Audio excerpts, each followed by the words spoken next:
G'day everyone, Jake here from The Lookout, and I want to talk Story Booster 1 coming out August 21st.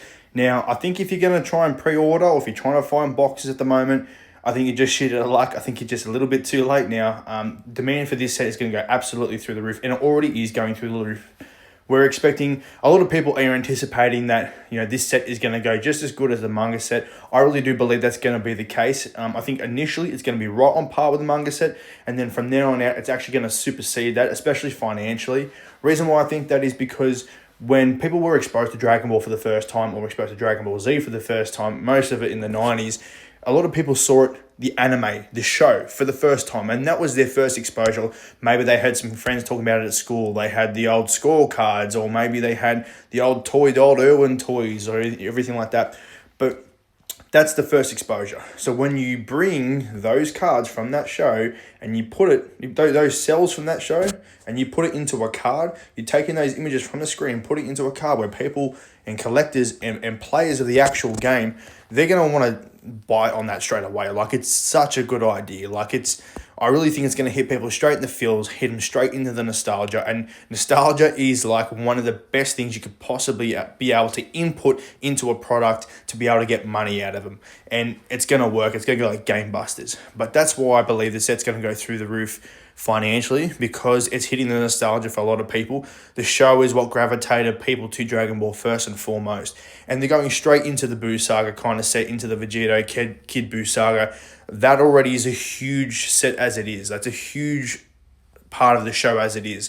And so there's a lot of content there for them to be able to pull from, to be able to put really good cards in the mix, hopefully art-wise and hopefully texture-wise and layout and colouring, that they do their due diligence and they do a really nice card. From what I'm hearing, we're going to get potentially a Vegeta style card, maybe even a margin Vegeta secret rare. I'm thinking secret rares for Vegeta is going to be something that we might end up seeing. That's just from what I'm hearing at the moment. But Vegeta fans have been grossly unfulfilled and unsatisfied with the amount of cool Vegeta cards that haven't come out. And because we're always going to get Goku cards, we're always going to get Fusion cards. So it'd be really cool to see Vegeta get a little bit of love. But unfortunately, if you're just getting into the set, or if you're just hearing about Dragon Ball now and you're hearing about the manga sets and the story booster sets, it's just such a bad time to get in at the moment because of the amount of demand, popularity, mostly due to the show coming back. That was a real pop for the Dragon Ball card game.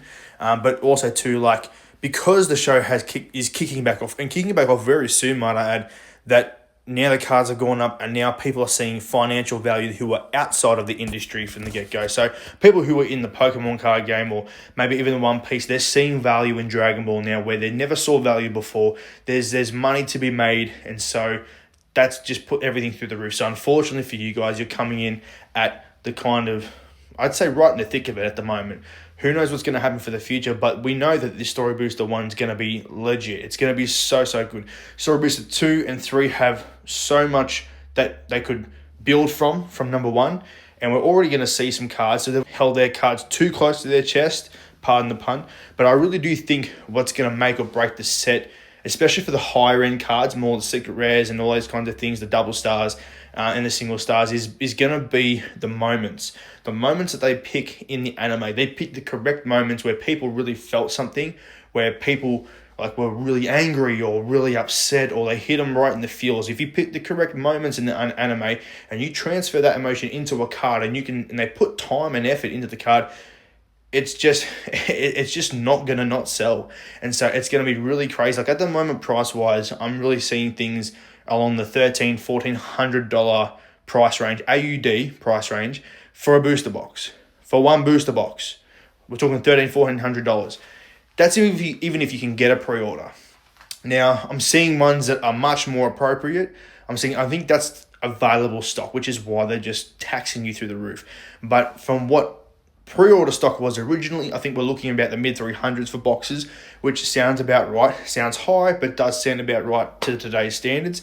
But we're going to see a slightly different configuration for this set. What we're going to see is we're still going to have 12 boxes to a case, but instead of having 24 packs to a box, we're getting 20 packs to a box. Still 12 cards per pack, but 4 less packs per box. So slightly less volume in value. Some might say less bulk, but because of how nice this set's going to be, and we saw it with the manga set, how they were all foiled out to the gills, and it all looked really nice. Every single card looked good. Not one card looked horrible from the manga sets. That's just giving you more bang for your buck, I guess. Like, you're going to see less cards per pack, but each card is going to be really special. I think we're going to see more of that. We're going to get good value per card, but we're not just going to get quite enough of it per box. I want you guys to tell me what you think about the new set, whether the buy-in is just way too high. For one booster box, the buy-in shouldn't be this high, but it's the world we live in at the moment. So is it too high?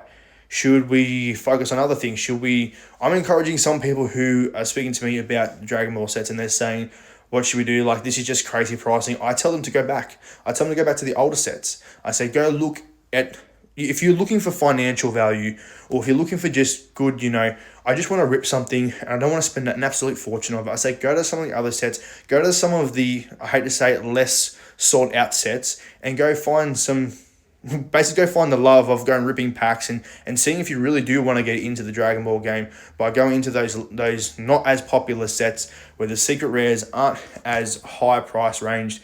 Just see if you enjoy the card game, you enjoy ripping it, you enjoy playing it or collecting it in those earlier sets. And if you do that, then you sort of build yourself up along the way. But let me know what you guys think regarding the new set. Let me know what you guys think about the buy-in. Hopefully for you guys, fingers crossed, that you can have a very, very small buy-in, small investment, and you guys get real lucky and you pull big and you get something really good for your dollar value. So let me know what you guys think about the new set. Stay on the lookout.